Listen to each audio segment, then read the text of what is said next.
My name is Jennifer Fisher, and I'm the mom of 4 children, all with their own unique personalities and needs.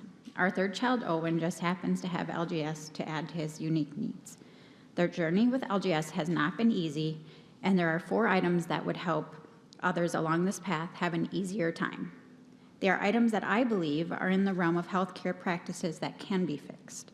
These include having a scope and sequence for LGS, giving parents an idea of how developmental milestones would progress, explaining the resources that are available to help parents and caregivers navigate the treatment options when insurance will not pay for a frontline treatment or drug, explaining what rare disease means for the family and understanding who the care team is. An example of how the scope and sequence would have been beneficial was when Owen lost all his previous skills, having hundreds to thousands of seizures per day, and high-dose prednisone was prescribed after losing all those skills. The only thing this med did was control the seizures, but our baby could no longer hold his head up or even smile at us. That was one of the toughest things to overcome as his mom. Resources that could have been beneficial at that time would have been getting a social worker involved, get child life specialists involved, explaining what this means for the family and how to help the siblings through this difficult time. Because at this time, we had a 4-year-old and a 2-year-old at home as well. And as the diagnosis of infantile spasms was difficult to process and understand, and his treatment for them was nearly as bad as the seizures. It was not until about age 4 that the doctors mentioned that infantile spasms can turn into LGS, a rare disease. When Owen looked LGS, whatever that even means, we started a drug that was known to help LGS, Onfi. However, this drug was only approved for children with a diagnosis of LGS, and Owen did not fit the EEG requirement at the time, so that was an out-of-pocket expense.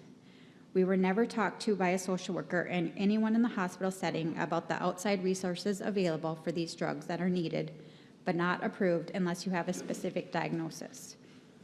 Thankfully, in my network of friends, I had learned about NORD, helping with the cost of these drugs. With an out-of-pocket cost of over $700 a month, we were thankful for this program covering most of this for us. It took a few years to get the LGS diagnosis, which helped us understand more what was going on, but also brought on the uncertainty of life and death. The LGS diagnosis also made us understand the progression of the disease. Well, I mentioned daily seizures until age 11, but something happened that we have no idea what, because we didn't change a thing. Owen experienced close to a year without having seizures. The gains at home and at school were phenomenal. His teachers and therapists couldn't believe the sentences he was using and how his attention to tasks had improved so dramatically.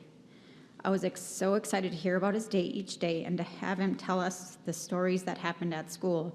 And he was using so many names of friends and teachers, it was amazing. Yet I was walking on eggshells trying to keep everything status quo, just waiting for the day they would come back.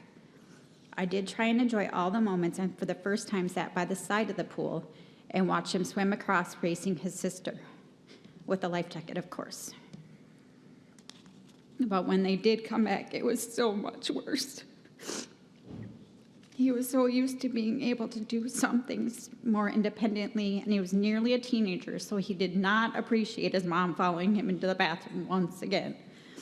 His seizures came back stronger, and now he's wetting through his clothes, which was new for him too.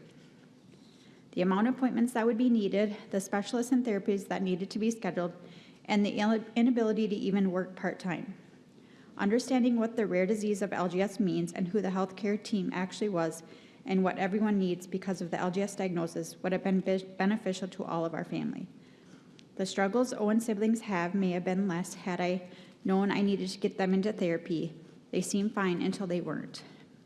My own struggles had me find therapy, yet no one talked about how this should be part of the plan. I am hoping that Owen's story will encourage professionals to come up with a scope and sequence to help LGS parents understand better what to expect. The healthcare team needs to be upfront and explain resources to the families so they too can get the meds they need for their child without sacrificing food, housing, or their sanity to give up everything to afford the drug or the therapies their other children need. And when an LGS diagnosis is given, the doctors and others involved need to let the parents and caregivers know who else needs to be part of the team.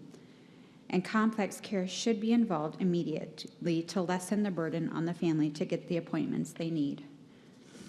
Thank you, and hopefully we can all get some of these changes done together.